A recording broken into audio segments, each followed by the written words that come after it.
On the surface, you might be forgiven for overlooking rivals at the Big House, given its sideline status considered to the main events. Its smaller entrance count, though, is made up for by the sheer volume of heavy hitters and top 10 threats lurking below the surface.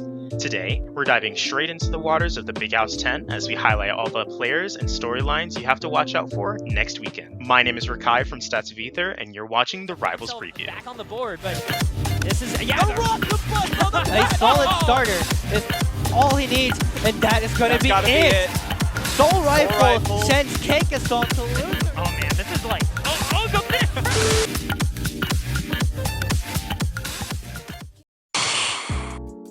Tapscott will be returning to competition this weekend, looking to turn some heads. Currently ranked 28th on the North American rankings, Tapscott has already made huge waves this season, swapping off of Orcane in favor of Raster. We've already seen how well this swap has paid off for him. Earlier in the year, he's flown the bird into top 8 entrances at both MomoCon 2022 and TAPS 2022, taking wins over top 50 threats. Recently, however, his placements have been a bit more low-key. He placed his seed at both the RCS June Online Major and more recently at Riptide 2022, finishing just inside top 32 at both. Big House will provide another opportunity for Tapscott to recapture some of his fire from earlier in the season and potentially secure another top 8. This year has seen a resurgence of Claren, and very few have been representing the cat at the top level better than Uda. With placings such as 9th at Double Down, 9th at Cost, and even a top 8 finish at Gommel, this season is already shaping up to be his best yet. On top of that, Uda secured the biggest win of his career this year, making the shocking upset over the 3rd best player in the world, Zaro, at Cost. Having a top 5 win to your name is a stat that very few players can boast to have.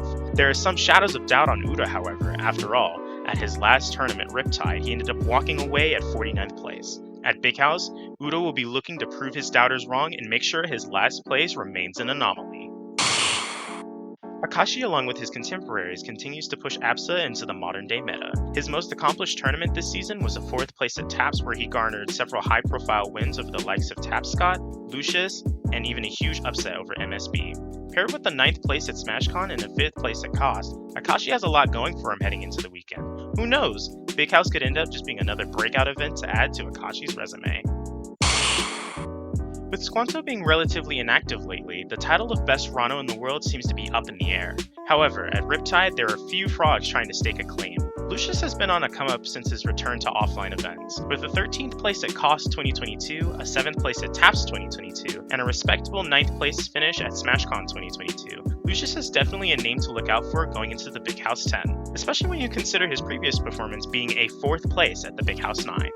On the flip side, there's Y. This past season, Y has repeatedly shown his mettle in high-profile events. 9th at the Goaty event, 9th at Riptide, and 7th place at Double Down, just to name a few. Since his offline debut at Heatwave 4, it seems like Y has only continued to rise, and he may just hit his highest peaks in the tournaments to come. Before we talk about who you should expect to see in top 8, here's a few other heavy hitters you should be on the lookout for in top 32. Playing better in Game 3 than Game 2, but no!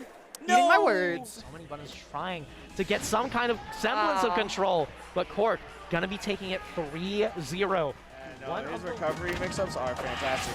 And with a character like Raster that has so many jumps, it is clean, thorough, and executed with really good spacing on that spike.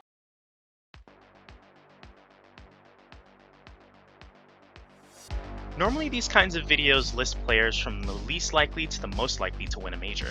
For Rivals, however, the question isn't who can win the major, it's who can stop CakeAssault from winning the major. CakeAssault isn't just having the best season of his career right now, he's having one of the best esports seasons ever, only having dropped 1 set all year. It may be beginning to feel like that the hashtag Cake Sweep is an inevitability, but the season isn't over yet, and the Big House 10 represents another chance for the field to finally defeat this titan. Here's our picks for the most likely to get it done. MSB has been a top 8 shoo-in as long as Rivals of Aether has existed. This season has been no different for the Crag Pioneer, listing off multiple major top 8 appearances at events such as Super Smash Con, Gommel, TAPS, and RCS June. At this point in his career, the question for MSB is just how much further can he go? Despite over 20 sets played throughout multiple eras, MSB has never beaten CakeAssault. If he plans on ever reaching the top, he'll have to slay his biggest demon.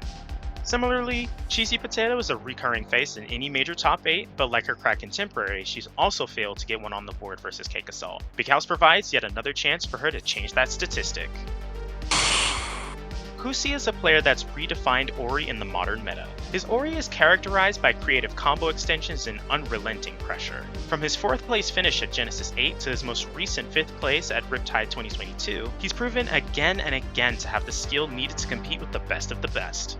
Kusi actually has taken several sets off of Cake during the online era, but he's yet to repeat the feat in person. Partly this is because Big House is only his 2nd offline event this season, and with such a limited data set, Kusi is a big unknown heading into the weekend, and his full potential may yet to be seen.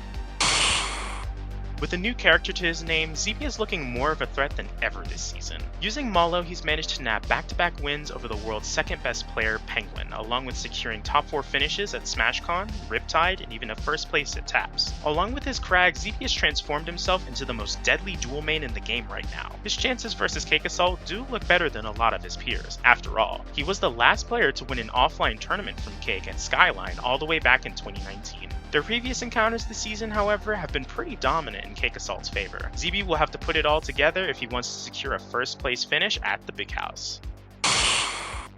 There was a point in time where Penguin seemed like he was untouchable. Previous seasons saw him and Cake trading tournament wins, both gunning for the #1 spot. Ever since post-lockdown though, it seems like Penguin has been struggling just to hold on to his own spot at the top. Players like Soul Rifle and ZB have consistently given him problems this season, taking sets at multiple majors. Along with that, he's dropped rare sets to players outside the top 10 such as Giga and Kodako.